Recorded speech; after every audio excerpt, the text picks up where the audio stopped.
This new lesson unit 2 में जो हमारा फर्स्ट टॉपिक था एलिमेंट कंपाउंड एंड मिक्सचर। तो इसमें फ्रेंड्स हमने एलिमेंट कंपाउंड मिक्सचर में हमने पढ़ा था व्हाट इज मैटर, एलिमेंट्स क्या होते हैं, कंपाउंड क्या होता है, मिक्सचर क्या होता है। मैटर के बारे में हमने काफ़ी कुछ देखा था, उसके definition, chemical symbol, properties, availability on earth, सब कुछ देख लिया। ध्यान रखिएगा, इसमें ही कंपाउंड के ही टॉपिक में एक सब टॉपिक है जो इसमें मेंशन नहीं है पर जहाँ से क्वेश्चन आ सकते हैं। वो टॉपिक क्या है फ्रेंड्स? आपका carbon, carbon and its compound. तो क्या होता है कंपाउंड हम पढ़ते हैं तो क्योंकि कार्बन एक ऐसा एलिमेंट है जो बहुत ज़्यादा नंबर ऑफ कंपाउंड बनाता है, और कार्बन के जो कंपाउंड हैं उसके लिए एक अलग से केमिस्ट्री की ब्रांच है जिसको हम बोलते हैं ऑर्गेनिक केमिस्ट्री। तो इतनी इम्पोर्टेंस है इसकी, इसलिए हम एक पूरा लेसन इसके लिए हमने डेडिकेट किया है, और ये क्लास 10th के सिलेबस में भी है। ठीक है, तो आपने क्लास 10th का, अगर आपको उस टाइम का साइंस का ध्यान है तो आपको पता होगा जब आपने अल्केन, अल्कीन, अल्काइंस ये सब पढ़े थे, तो वो सब आने वाले हैं इस चैप्टर में। ठीक है, तो हम शुरू करते हैं। तो हमारा जो क्या क्या हम इसमें देखेंगे फ्रेंड्स, सबसे पहले मैं आपको बताऊंगा कि why carbon has so many compounds, carbon के इतने कंपाउंड्स क्यों हैं, पहले तो हम ये देखेंगे। ठीक है, सब प्रॉपर्टीज देखेंगे। ये सब देखने के बाद मैं आपको बताऊंगा कि कार्बन के कुछ एलोट्रॉप्स भी होते हैं। ठीक है, तो उन एलोट्रॉप्स में हम जो मेन एलोट्रॉप्स हैं, एक तो ग्रेफाइट है आपका, ठीक है, उसके बाद फ्रेंड्स आपका डायमंड है, वो हम स्टडी करेंगे। उसके बाद एक फलरीन आता है, वो हम स्टडी करेंगे। तो ये सब जो एलोट्रॉप्स हैं हम इनकी स्टडी करेंगे। ठीक है, उसके बाद जब ये आ जाएगा तो उसके बाद हम क्या करेंगे, जो हमारे कार्बन के जो फर्दर जो कंपाउंड्स होते हैं जिनको हम हाइड्रोकार्बन बोलते हैं, वो हम देखेंगे। हाइड्रोकार्बन में मेन जो होते हैं वो अल्केन्स होते हैं, फिर अल्कीन्स होते हैं, और आपके अल्काइंस होते हैं। ये सब हम स्टडी करेंगे। ठीक है, और इसी के साथ हम होमोलोगस सीरीज भी पढ़ेंगे, और इनको जो नॉमनक्लेचर कैसे होता है, इनका नाम हम कैसे देते हैं, वो सब हम देखेंगे आज के लेसन में। आज के इस वीडियो में शायद ये चैप्टर पूरा खत्म ना हो पाए, हम कोशिश करेंगे। नहीं होता तो नेक्स्ट वीडियो में, 2 वीडियोज़ में ये चैप्टर खत्म हो जाएगा। ठीक है, तो शुरू करते हैं फ्रेंड्स। कार्बन, तो कार्बन की पहले तो हम जो पोजीशन देखेंगे पीरियोडिक टेबल में, तो आपको पता होना चाहिए पीरियोडिक टेबल हम बनाते हैं तो यहाँ पे जैसे यहाँ पे मैं आपको ड्रॉ करके दिखाता हूँ। आप जैसे देखोगे कि यहाँ पे फ्रेंड्स आपका जो एस ब्लॉक होता है, ठीक है, फिर यहाँ पे आपका डी ब्लॉक होता है, और इधर आपका पी ब्लॉक होता है। ठीक है, फिर यहाँ पे जैसे आपका हाइड्रोजन है, ठीक है, हाइड्रोजन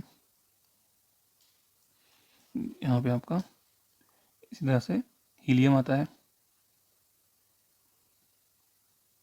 ठीक, हाइड्रोजन हीलियम, और उसके बाद आपका यहाँ पे लिथियम, फिर आपका लिथियम के बाद इधर आता है बेरिलियम, और इधर बोरॉन, देन आपका कार्बन, नाइट्रोजन, ऑक्सीजन, फ्लोरीन, और यहाँ पे नियॉन। ठीक है, और यहाँ पे अब देखो इनको हम क्या बोलते हैं, ये जैसे हम जो इधर चलते हैं इसको हम बोलते हैं पीरियड्स, जो कि लेफ्ट टू राइट होते हैं, और जो वर्टिकल होते हैं हम उनको क्या बोलते हैं फ्रेंड्स, टॉप टू बॉटम, हम उनको ग्रुप्स बोलते हैं। तो ग्रुप्स कितने हैं? देखो यहाँ एक, ये दो, उसके बाद यहाँ पे 10 और हैं। ठीक है, यहाँ पे 10 ग्रुप और हो गए, तो 1 और 2 और 10, ये 12 हो गए। This is 13th and this is 14th। तो कार्बन कौन से ग्रुप में आता है? 14th ग्रुप में आता है। ठीक है, उसके बाद अगर हम पूछेंगे कार्बन कौन से पीरियड में आता है, तो ये जो है आपका, this is your first period, जिसमें सिर्फ 2 एलिमेंट होते हैं, हाइड्रोजन और हीलियम, और उसके बाद this is your second period, जिसमें कौन कौन है, लिथियम से लेके तो नियॉन तक एलिमेंट्स हैं। ठीक है, तो ये सेकंड पीरियड, तो कार्बन की पोजीशन क्या है, 14th ग्रुप है और सेकंड पीरियड है। ठीक है, ये तो इसकी पोजीशन पता लग गई। उसके बाद कार्बन का एटॉमिक नंबर 6 है, और कार्बन का अगर atomic mass, general atomic mass लें तो 12 है। ठीक है, वैसे इसके दूसरे एलोट्रॉप्स, आइसोटॉप्स भी हैं। आइसोटॉप क्या होते हैं? जिनका एटॉमिक नंबर सेम होता है पर मास अलग होता है। तो एक कार्बन 13 भी होता है फ्रेंड्स, और कार्बन 14 भी होता है, लेकिन जो सबसे एबंडेंट है, सबसे ज़्यादा मात्रा में जो नेचर में मिलता है, वो कार्बन 12 है। तो हम कैसे लिखते हैं कार्बन को? कार्बन यहाँ पे 6 और यहाँ पे 12। ठीक है, तो ये दिस इज योर कार्बन। तो ये इसकी बेसिक डिटेल थी कार्बन की, तो देख लेते हैं। देखो यहाँ पे कार्बन एक नॉन मेटेलिक एलिमेंट है जिसका एटॉमिक नंबर 6 है, and it is located in group 14 and period second in the modern periodic table. ठीक है, carbon is the element with the largest number of compounds. The structures of all living beings are based on carbon. तो हम हमारी body में भी हम देखेंगे कि डीएनए है, तो डीएनए में क्या है? कार्बन ही है। जितने भी कंपाउंड्स हैं हमारी बॉडी में, सब कार्बन पे बेस्ड है।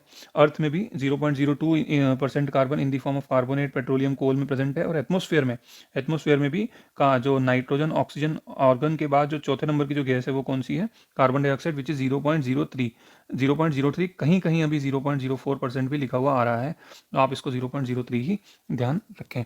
ठीक है, और इलेक्ट्रॉनिक कॉन्फ़िगरेशन इसकी हम कैसे लिखते हैं?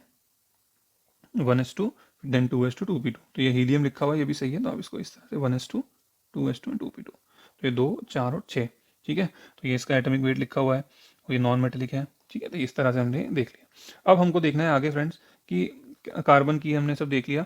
कार्बन के जो वैलेंस इलेक्ट्रॉन होते हैं वो 4 होते हैं। वैलेंस इलेक्ट्रॉन का मतलब क्या होता है, जैसे ये 2 और यहाँ पे ऐसे 4, इसकी हमने कॉन्फ़िगरेशन लिखी। तो जो आउटर मोस्ट सेल में जो इलेक्ट्रॉन होते हैं उसको हम वैलेंस इलेक्ट्रॉन बोलते हैं, ठीक है। और ये कोवेलेंट बॉन्ड बनाता है।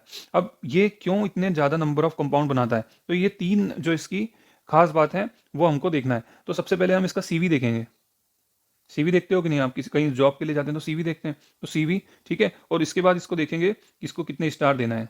सबसे पहले क्या देखना है, सीवी, एंड देन देखना है इसको कितने स्टार देना है, ठीक है। तो सी वी एस, तो सबसे पहले हम लिखेंगे सी देन वी देन एस। ये बहुत इंपॉर्टेंट क्वेश्चन है और ये 5 नंबर में पूछा जा सकता है, 11 में तो नहीं पूछेंगे, 5 में जरूर पूछेंगे। सबसे पहले इसकी प्रॉपर्टी है फ्रेंड्स कैटेनेशन,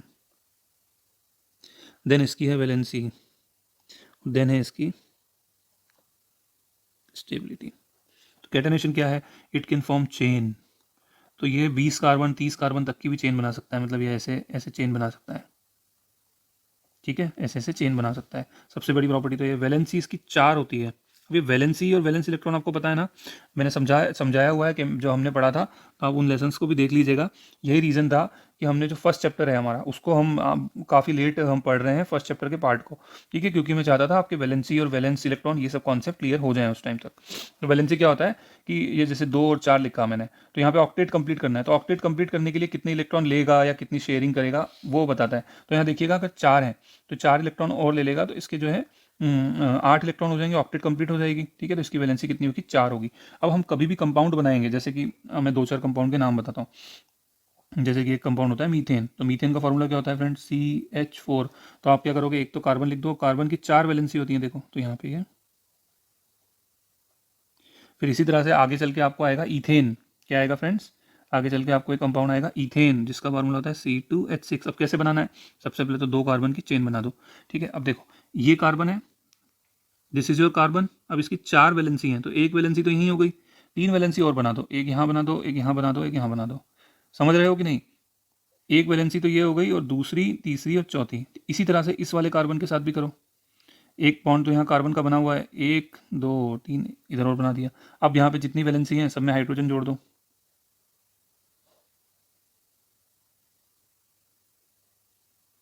ठीक है।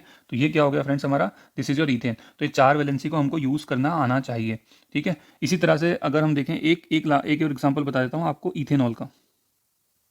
तो इथेनॉल फ्रेंड्स, जो अल्कोहल कंज्यूम करते हैं वो लोग, वो इथेनॉल ही होती है। तो इथेनॉल का मॉलिक्यूलर फार्मूला होता है C2H5OH। अब अगर आपको इसका स्ट्रक्चर ड्रॉ करना है तो कैसे करोगे, सबसे पहले तो वही 2 कार्बन की चेन बना दो, ठीक है। उसके बाद इस कार्बन से ऑक्सीजन जोड़ दो, ठीक है। ये कार्बन से आपने ऑक्सीजन जोड़ दिया, उसके बाद यहाँ पे आप एक हाइड्रोजन जोड़ दो, ठीक, ये हो गई। अब ऑक्सीजन की 2 वैलेंसी होती है, तो दो दो वैलेंसी पूरी हो गई, एक यहाँ हो गई, एक यहाँ हो गई। अब आप देखो इस कार्बन में आपको 4 4 वैलेंसी पूरी करनी है। तो सबसे पहले ये वाला कार्बन देखो, इस ये वाले पे, हाँ ग्रीन करा है जिसको मैंने, फिर एक वैलेंसी यहाँ पे, एक वैलेंसी यहाँ, बची कितनी, 2, तो यहाँ 2 लाइन खींच दो।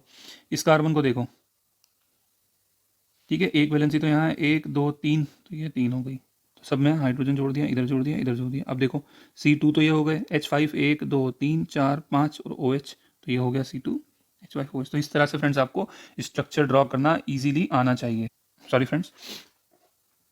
तो इस तरह से आपको स्ट्रक्चर ड्रॉ करना आना चाहिए। ये हो गया हमारा। अब स्टेबिलिटी की बात तो ध्यान रखना कि जो इसकी बॉन्ड स्ट्रेंथ होती है बहुत स्ट्रांग होती है, और इसीलिए ये जो कंपाउंड होते हैं कार्बन के इतनी इतनी चेन बना लेते हैं, तो भी ये क्या होते हैं फ्रेंड्स, स्टेबल होते हैं, ठीक है। तो ये इसलिए क्या है, स्टेबल होते हैं। 3 प्रॉपर्टी ध्यान रखना, CVS, पहले CV दिया फिर स्टार बताया कि कितने स्टार देंगे, ठीक है। तो ये इन प्रॉपर्टी के कारण कार्बन के इतने कंपाउंड बनते हैं। तो carbon is unique ability to form bonds with other items of carbon itself, this is what called chaining, form single bond, double bond, triple bond, ठीक है। तो हम देखेंगे अभी कि सिंगल डबल ट्रिपल सब बॉन्ड बनाता है। वैलेंसी, इसकी 4 वैलेंसी होती है। It is the ability to form bond with other carbon item as well as with the atoms of same valency element, ठीक है। दूसरों के साथ भी बना लेता है, कार्बन के साथ, कार्बन कार्बन दोनों के साथ तो बॉन्ड बनाता ही है। स्टेबिलिटी, तो carbon carbon bond and carbon other element bond is very strong, और इसीलिए इसके कंपाउंड परमानेंट होते हैं। अब हम आते हैं एलोट्रॉप्स ऑफ कार्बन पे। तो ये चार्ट देखो फ्रेंड्स, ये चार्ट मैंने बनाया है, ये आपको जब एग्जाम के टाइम में सिर्फ ये चार्ट देख के जाना है फटाफट, क्योंकि पूरा पढ़ने का टाइम नहीं रहेगा। तो सबसे पहले कार्बन लिख दिया यहाँ पे, और ये चार्ट एग्जाम में बना के भी आना है, क्रिस्टलाइन एलोट्रॉप और एमोर्फस। पहले तो ये देख लो एलोट्रॉप क्या होता है। एलोट्रॉप क्या होता है, एलिमेंट के ही फॉर्म होते हैं जिसकी प्रॉपर्टी अलग अलग होती हैं। एलिमेंट के ही फॉर्म्स होते हैं, डिफरेंट डिफरेंट फॉर्म जिनकी प्रॉपर्टीज अलग है। टू और more forms of an element which differ from each other in properties are called as allotropes. Two or more forms of an element which differ from each other in properties are called as allotrope. So on the basis of difference in the way of bonding of carbon atom, many forms are found which are called as allotropes of carbon. तो carbon की क्या होता है कि carbon अलग अलग form में nature में मिलता है, उन्हीं को हम एलोट्रॉप्स बोलते हैं। अब वो अलग अलग फॉर्म में क्यों मिलता है, क्योंकि बॉन्डिंग अलग है, ठीक है।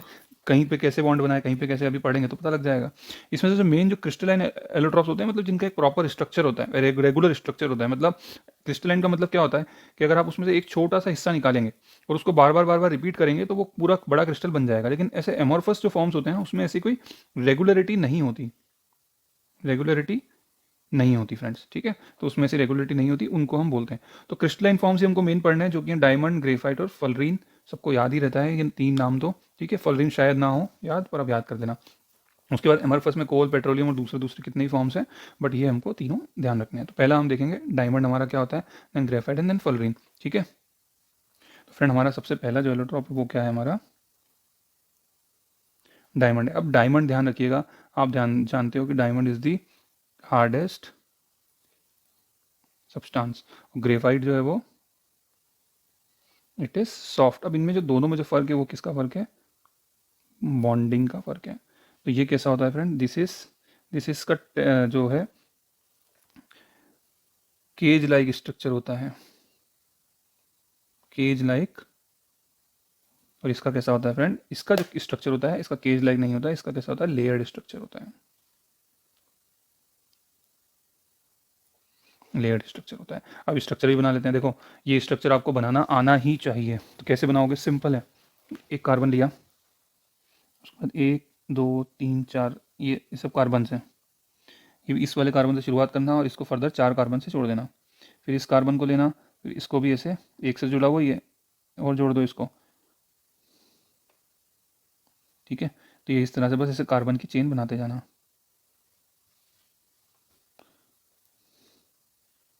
ठीक है। बस ये जहाँ भी इसे मिले तो कार्बन इसे चेन बनाते जाओ, इसे पूरा एक केज लाइक स्ट्रक्चर आप बना दो।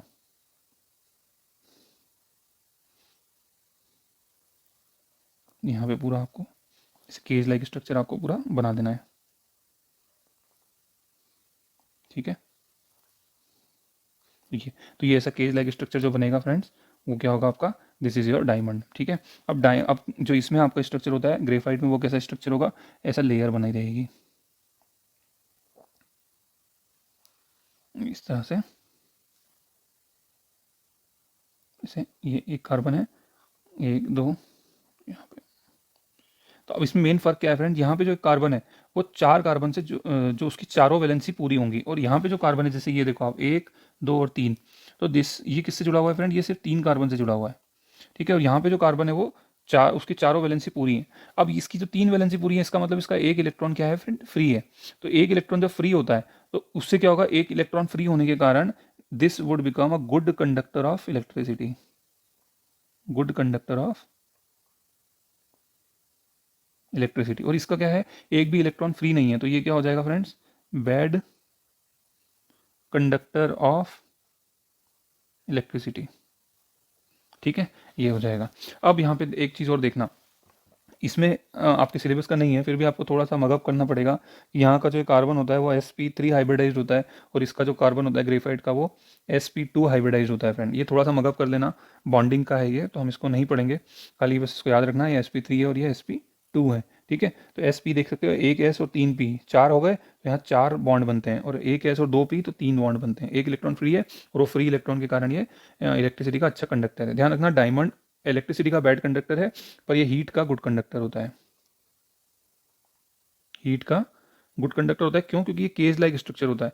और हीट से क्या है, अगर एटम आपस में जुड़े हुए हैं तो वो हीट को कंडक्ट कर सकते हैं। क्यों? क्योंकि ये जैसे इसको हीट मिली, अब क्या होगा कि एकदम एनर्जी मिली तो वाइब्रेट करना शुरू कर देगा, तो ये अपनी जो हीट है वो दूसरे एटम को पास कर देगा, तो वो वाइब्रेट करना शुरू कर देगा। तो ये हीट एक कंडक्शन मीडियम से हीट जो है वो ट्रांसफर होने लग जाएगी। फिजिक्स में कंडक्शन हमको पढ़ना है, और ये इस तरह से होता है। ठीक है, तो ग्रेफाइट भी जो है वो इलेक्ट्रिसिटी कंडक्ट कर सकता है। अच्छा, उसके बाद क्या है, इसके आप यूज़ देखोगे तो इसका क्या है फ्रेंड, ये डायमंड एक ज्वेलरी में तो यूज़ होता ही है। It is the hardest substance. ठीक है, तो ये वहाँ पे जो जिसके यूज़ होते हैं कटिंग में, ग्लास कटिंग में वो यूज़ होता है। अब इसमें क्या होता है ग्रेफाइट में, कि ये इस तरह से, जैसे ये लेयर होती है फ्रेंड, इस तरह से, जैसे जैसे ये एक, फिर ये से फर्दर फर्दर ऐसे हेक्सागन की लेयर्स बनती हैं। ठीक है, इस तरह से ऐसे, तो एक ऐसे लेयर ये बन गई, एक ये लेयर बन गई, ऐसे दो लेयर होती हैं पूरी। ठीक है, ऐसे फर्दर फर्दर मैं आपको स्ट्रक्चर दिखाऊंगा डायग्राम, तो ऐसे लेयर होती हैं। ठीक है, एक दो, फिर ऐसे नीचे नीचे लेयर। तो ये लेयर क्या होती हैं, इनके लेयर के बीच में जो बॉन्ड होता है वो बड़ा वीक बॉन्ड होता है, जिसको हम बोलते हैं वॉन्डर वॉल फोर्स। क्या बोलते हैं फ्रेंड्स हम उसको? Van der Waals force. तो वॉन्डरवॉल फोर्स क्या वीक होता है, तो ये लेयर एक दूसरे के ऊपर स्लिप कर सकती हैं। तो इसीलिए ग्रेफाइट आप देखोगे कि आप जैसे पेंसिल की लिड होती है, अगर आप उसको ऐसे स्क्रैच करोगे तो ब्लैक ब्लैक जो निकलेगा व्हाट इज वो ग्रेफाइट से बनी है। तो वो किसको स्लिपरी होता है कि नहीं होता वो? ठीक है, तो इसी स्लिपरीनेस के कारण, ये लेयर्ड स्ट्रक्चर के कारण ही उसके अंदर क्या आती है, स्लिपरीनेस आती है, और उस स्लिपरीनेस के कारण ही वो एक अच्छा लुब्रिकेंट होता है। ठीक है, वो अच्छा एक लुब्रिकेंट की तरह काम आता है। तो ये हमने बेसिक बेसिक चीज़ें देखी किसकी, ग्रेफाइट और डायमंड की। हमारे नोट्स में एक बार देख लेते हैं। सबसे पहले डायमंड। तो डायमंड क्या है, it is the purest crystalline allotrope of carbon world. ये वाली गलती मत करना, बिल्कुल ये लिख के आना है, क्रिस्टलाइन एलोट्रॉप, क्योंकि ये क्या होता है, ये वर्ड जो साइंटिफिक वर्ड्स हम लिखते हैं तो ये एग्जामिनर के ऊपर एक इंप्रेशन छोड़ता है। It has a number of carbon linked together tetrahedrally. मैंने आपको बताया ना टेट्राहेड्रल कैसे होता है, ऐसे ऐसे आपस में जुड़ा रहता है। ठीक है, तो ये टेट्राहेड्रल में क्या होता है फ्रेंड्स, ये जो दो होते हैं ना, ये दो लाइन ये वाली प्लेन में है, और ये जो है ये कहाँ जाएगी, ये अलग जाएगी और ये अलग जाएगी, मतलब ये इस तरह से है। ये लाइन पीछे की तरफ जा रही है, below the plane, and this line is above the plane. ठीक है, each tetrahedral unit consists of a carbon bonded to 4 carbon atom, which in turn bonded to other carbon atom. This give rise to an allotrop of carbon having 3 dimensional arrangement of carbon atom. तो जैसा कि मैंने आपको बताया, देखो ये carbon है, ये इधर जुड़ा हुआ है।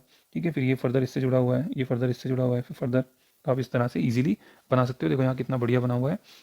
सबसे पहले एक कार्बन से शुरू करी, फिर यहाँ पे दो, फिर यहाँ पे इसको जोड़ दिया, और यहाँ पे एक दो तीन। तो इस तरह से आप भी एक स्ट्रक्चर बना लीजिएगा इजीली। ठीक है, एक केज लाइक स्ट्रक्चर बन जाएगा। और उसके बाद क्या है, कार्बन जो है sp3 हाइब्रिडाइज होता है और forms covalent bond with 4 other carbon atom at the corners of tetrahedral structure. ठीक है, तो ये हो गया हमारा। उसके बाद आप देखेंगे कि इसके यूज़ क्या है फ्रेंड्स। बहुत हार्ड होता है, इसका मेल्टिंग पॉइंट बहुत ज़्यादा है, इसकी रिलेटिव डेंसिटी बहुत ज़्यादा है। रिलेटिव डेंसिटी का मतलब क्या है, देखो कि इसका स्ट्रक्चर कितना अरेंज्ड है। इसका मतलब कम स्पेस में ज़्यादा कार्बन आइटम आ सकते हैं। ठीक है, मास बाय वॉल्यूम ज़्यादा है, मास बाय वॉल्यूम ज़्यादा है, मतलब कम वॉल्यूम में बहुत सारे कार्बन आ गए। It is transparent to x ray.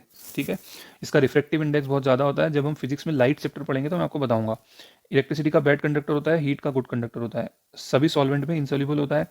Use इसके ज्वेलरी में, ग्लास कटिंग में, और फोनोग्राम एक होता है फ्रेंड्स, उसकी नीडल में। फोनोग्राम जो पहले वो जो ग्रामोफोन आते थे, उन वो जो सीडी ऐसे पुराने ज़माने के म्यूजिकल इंस्ट्रूमेंट होते थे जैसे, तो उनमें जो नीडल नहीं होती थी वो फोनोग्राम कहलाते हैं उसको। ठीक है, फोनोग्राम इंस्ट्रूमेंट होता है और उसकी जो नीडल होती है, in the needle of that phonogram, उसमें नीडल होती है, तो वहाँ पे उसमें डायमंड का यूज़ होता था। अगला हमारा ग्रेफाइट है कि it is also pure form of carbon.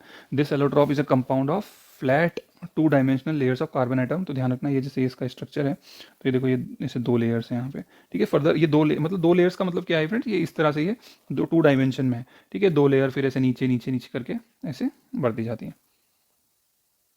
ठीक है, तो ये क्या होता है, it is also pure form of carbon. This allotrope of carbon is compose of flat 2 dimensional layers of carbon atom which are arranged hexagonally. It is a soft black and slippery solid.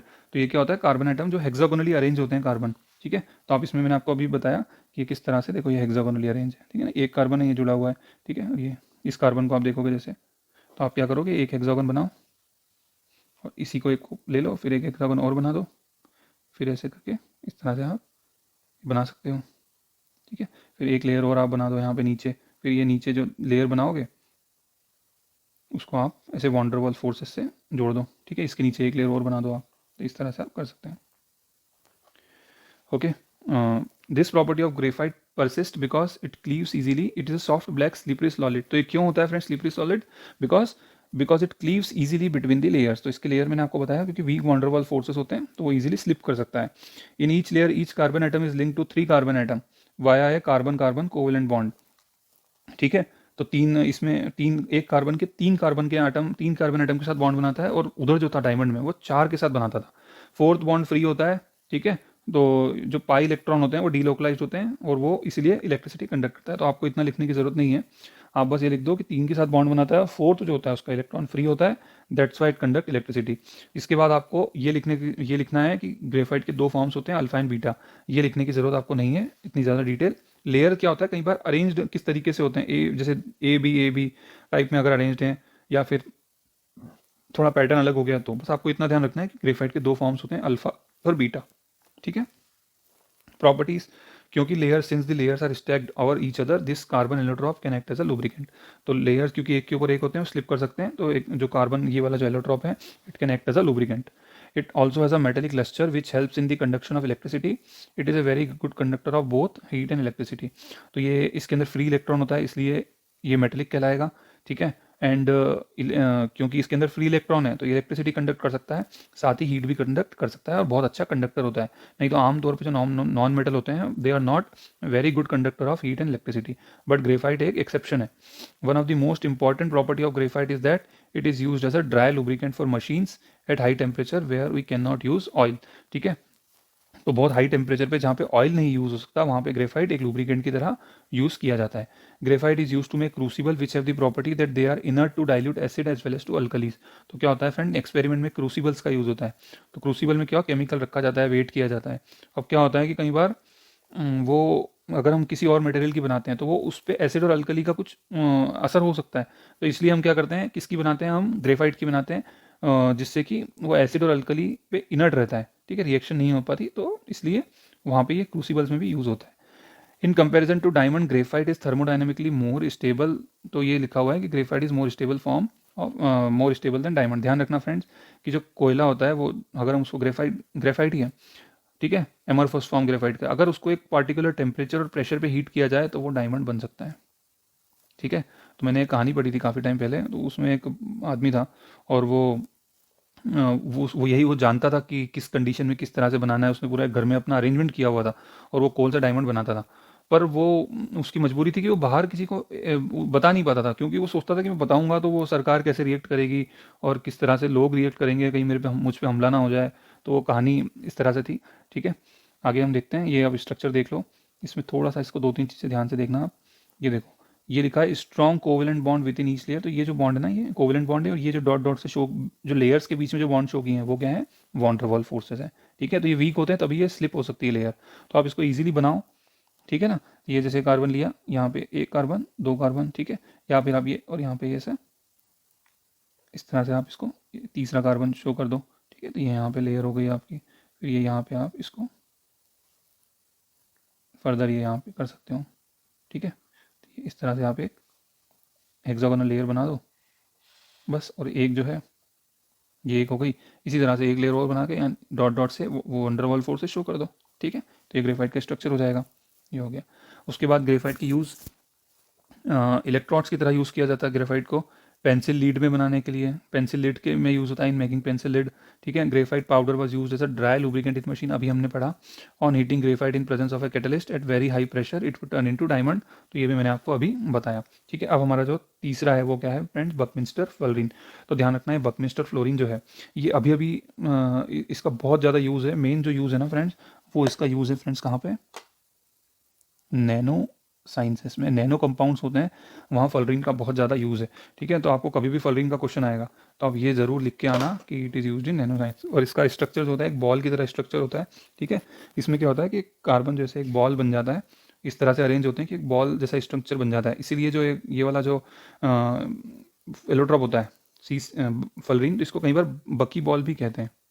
बकी ball, क्योंकि ball like structure होता है जिसमें carbon कैसा होता है friend, ऐसे hexagon rings बनी होती हैं, पेंटागोन रिंग्स बनी होती हैं, तो इस तरह से एक बॉल बनी होती है। ठीक है, तो ये तो Buckminster fullerene C60 is also one of the allotropes of carbon. ठीक है, फ्लोरीन एक स्ट्रक्चर होता है जहाँ पे कार्बन एक पूरे से रिंग फैशन में अरेंज होते हैं। ठीक है, तो उसमें क्या होता है कि जो n का नंबर होता है C2n फार्मूला होता है, तो n हमेशा 30 से ज़्यादा भी हो सकता है, ज़्यादा ही होता है। तो वो C60, C50, 55 इस तरह से वो होता है, ठीक है। तो structure of fullerene is like a cage shape due to which it looks like a football, ठीक है। They are spheroidal molecules having the composition C2N where N is greater than or equal to 30. This carbon allotropes can be prepared by evaporating graphite with a laser. Unlike diamond fullerene dissolved in organic solvent, the fullerene C60 is called as Buckminster fullerene. The carbon atoms are sp2 hybridized. तो ध्यान रखना इसकी जो characteristic है friend, पहली बात तो इसकी जो शेप होती है फ्रेंड वो कैसी होती है, वो शेप फ्रेंड्स कैसी होती है इसकी, तो आप देखोगे वो फ्रेंड्स इसकी स्फेरॉइड होती है, स्फेयर्स होते हैं। उसके बाद इसका जो जनरल फार्मूला C2N है, ठीक है, मतलब और एन हमेशा 30 से ज़्यादा या उसके बराबर ही होगा, मतलब C60, ठीक है, या फिर और ज़्यादा भी हो सकता है। तो C60 को हम बकमिस्टर फुलरिन बोलते हैं, ओके। और इसको बनाया कैसे जाता है, ग्रेफाइट की जो इवापोरेशन से बनता है in the presence of a laser. Heat create किससे होती है, लेज़र से होती है, ठीक है।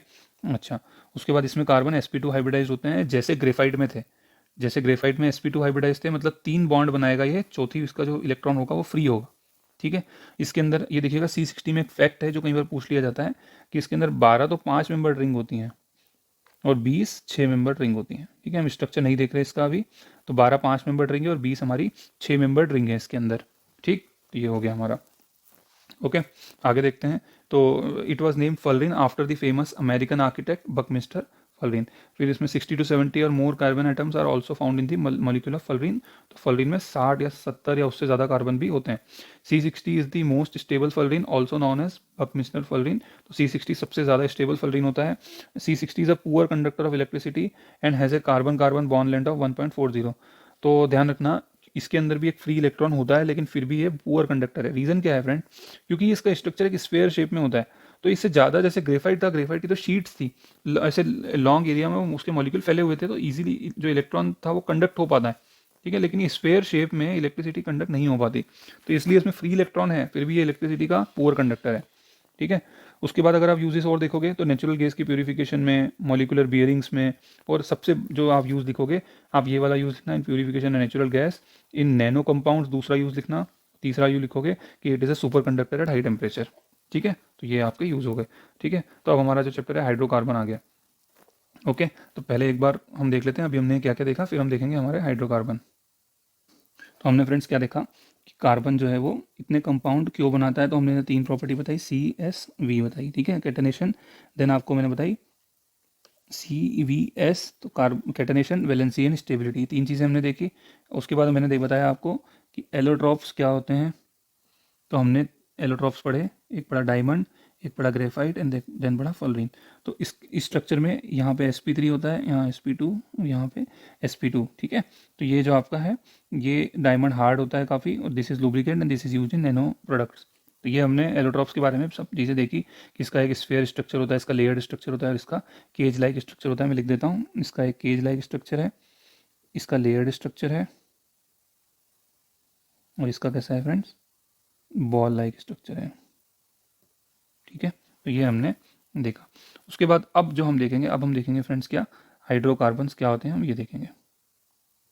और ध्यान रखना हाइड्रोकार्बन्स क्या होते हैं, compounds of carbon and hydrogen. Basic definition बता रहा हूँ, compounds of carbon and hydrogen को हम क्या बोलते हैं, हाइड्रोकार्बन्स बोलते हैं, ठीक है। इसमें मतलब मेन प्रोपोर्शन कार्बन और हाइड्रोजन का ही होता है, दूसरे एलिमेंट्स भी होते हैं, ऑक्सीजन, नाइट्रोजन, ये सब भी होते हैं, पर मेन इसमें कार्बन एंड हाइड्रोजन होते हैं, ठीक है। तो ये हमारे क्या होते हैं फ्रेंड्स, हाइड्रोकार्बन्स होते हैं। अब हाइड्रोकार्बन्स को हम फ्रेंड्स, ये हमारा, एक सेकंड इसको थोड़ा सा हम ठीक लिख लेते हैं। हाइड्रो कार्बन, इसको हम 2 तरह से डिवाइड कर सकते हैं। एक हमारा है सेचुरेटेड हाइड्रोकार्बन, और एक हमारा है फ्रेंड्स अनसेचुरेटेड। अब ये सेचुरेटेड और अनसेचुरेटेड में फ़र्क क्या है, ध्यान रखना। सेचुरेटेड वो होता है कि जिसमें अब फर्दर कोई रिएक्शन नहीं हो सकती, ठीक है, फर्दर एडिशन नहीं हो सकता। अनसेचुरेटेड में अभी रिएक्शन का स्कोप होता है, एडिशन हो सकता है, समझ गए। जैसे बोलते हैं ना लाइफ में सेचुरेशन आ गया है, मतलब अब और कुछ होता नहीं है, तैयारी नहीं होती, कुछ नहीं होता, ठीक है। तो सेचुरेशन हमको कभी भी लाने नहीं देना है, हमको हमारी जो सक्सेस है उस सक्सेस को एक लेडर की तरह मानना है और आगे बढ़ते जाना है, ठीक है। लाइफ में सेचुरेशन नहीं आना चाहिए, अनसेचुरेटेड हमेशा रहना चाहिए। अब आगे आते हैं टॉपिक पे। सेचुरेटेड हाइड्रोकार्बन में एक आता है हमारा जिसको हम बोलते हैं अल्केन, और अनसेचुरेटेड में फर्दर 2 आते हैं फ्रेंड्स जिसको हम बोलते हैं अल्कीन और अल्काइन। अभी जो अल्केन होते हैं फ्रेंड्स, इसमें सिंगल बॉन्ड होता है, जो अल्कीन होते हैं फ्रेंड उसमें डबल बॉन्ड होता है, और अल्काइन जो होते हैं उसमें ट्रिपल बॉन्ड होता है। अब क्या होता है, सिंगल बॉन्ड है, डबल बॉन्ड है, ट्रिपल बॉन्ड है। अब यहाँ पे क्या होता है, जैसे कोई अल्कीन है और कोई इसके पास रिएक्शन करने आया है, तो डबल बॉन्ड टूट के सिंगल बॉन्ड बन जाएगा, इसलिए रिएक्शन दे देता है, ठीक है। और इसी तरह से ट्रिपल बॉन्ड में होता है। अब इसके एग्जाम्पल देखते हैं हम अल्केन अल्कीन अल्काइन के। तो जैसे कि ये CH4 मीथेन है हमारा, ठीक है, क्या है फ्रेंड्स, मीथेन। इसको कैसे बनाते हैं, CH4, कार्बन की 4 वैलेंसी हमेशा ध्यान रखना है, ठीक है। तो दिस इज एन अल्केन, ठीक है। तो अब जैसे और देखते हैं, अब जैसे ईथेन देखते हैं, ईथेन, फिर इसी का ईथीन और इथाइन। अब जानना, ईथेन का मतलब जब एन लिखा होता है तो सिंगल बॉन्ड होता है, ईन लिखा होता है तो डबल बॉन्ड होता है, आइन लिखा होता है तो ट्रिपल बॉन्ड होता है। अब जब एन लिखा है फ्रेंड्स, तो ईथ, ईथ का मतलब क्या होता है, दो कार्बन। ईथ का मतलब क्या होता है, दो कार्बन। तो यहाँ पे एक और ये दो कार्बन, ठीक है। ईथ यहाँ पे भी लिखा है तो यहाँ पे भी दो कार्बन, यहाँ पे भी लिखा है तो यहाँ पे भी दो कार्बन। अब यहाँ पे एन लिखा है, इसका मतलब कार्बन और कार्बन के बीच में सिंगल बॉन्ड है। यहाँ पे ईन लिखा है मतलब कार्बन और कार्बन के बीच में डबल बॉन्ड। आइन लिखा है मतलब कार्बन और कार्बन के बीच में ट्रिपल बॉन्ड है, ठीक है। अब हमको 4 वैलेंसी पूरी करनी है, तो एक तो हो गई, 1 2 3 4, 1 2 3 1 4। यहाँ पे सब हाइड्रोजन लगा दो, ठीक है। इसी तरह से यहाँ पे 1 2 3 4, 1 2 3 4, फिर 1 2 3 4, 1 2 3 4, ठीक है, यहाँ पे हाइड्रोजन। अब इसके फॉर्मूला देखो, तो ये सी, कार्बन तो 2 हो गए, हाइड्रोजन कितने हो गए, 1 2 3 4 5 6, इसमें कितने हो गए, C2H4 हो गया, और ये कितना हो गया, C2H2 हो गया, ठीक है। तो ये हमने अल्केन अल्कीन और अल्काइन का फॉर्मूला लिखा। अब यहाँ पे अगर मैं 2 हाइड्रोजन जोड़ दूंगा ना फ्रेंड्स, तो ये क्या हो जाएगा, वापस C2H6 में बदल जाएगा और ये अल्केन बन जाएगा, ठीक है। तो इसलिए इसको अनसेचुरेटेड बोलते हैं, क्योंकि इसमें रिएक्शन हो सकती है। अब इसके क्या होते हैं फ्रेंड, जनरल फॉर्मूले होते हैं, जो कि हम अगले लेसन में देखेंगे। तो अभी हमने क्या देखा, हमने टॉपिक की शुरुआत करी हाइड्रोकार्बन्स की, उसमें सेचुरेटेड कार्बन देखा और अनसेचुरेटेड देखा। सेचुरेटेड में क्या होता है, सिंगल बॉन्ड होते हैं, अनसेचुरेटेड में डबल और ट्रिपल होते हैं। सेचुरेटेड में अल्कीन अल्केन, और अनसेचुरेटेड में अल्कीन एंड अल्काइन होता है, ठीक है। ये सब हमने देखा। तो आगे जो आने वाला जो लेसन है हमारा, उसमें हम क्या देखेंगे फ्रेंड्स, उसमें हम होमोलोगस सीरीज देखेंगे, होमोलोगस सीरीज देखेंगे, ठीक है। वहाँ पे हम क्या देखेंगे, अल्केन के जनरल फार्मूला क्या होता है, कि इनकी आगे अल्कोहल का जनरल फार्मूला क्या होता है। फिर उसके बाद जैसे ये तो मैंने सिंपल सिंपल बनाया, अगर मैं इस तरह का कोई स्ट्रक्चर बना दूँ, ठीक है, ये इस तरह का कोई स्ट्रक्चर बना दिया मैंने। अब मैंने पूछ लिया इसका नाम बताओ, तो ये इस तरह के स्ट्रक्चर का किस तरह क्या नाम होगा वो भी हम देखेंगे, ठीक है। उसके बाद हम फर्दर कि कार्बन के जो कंपाउंड्स हैं वो किस तरह से रिएक्शन देते हैं वो भी हम देखेंगे, ठीक है। तो ये हमारा लेसन है फ्रेंड, यहाँ पे हम इसको खत्म करते हैं आगे, क्योंकि अभी और पेंडिंग है, तो उसको हम नेक्स्ट लेसन में कंप्लीट करेंगे। Okay friend, thank you so much, please give your honest feedback, और आपकी कोई भी कमेंट्स, कोई भी प्रॉब्लम है तो आप उसको पूछ सकते हैं। Thank you so much.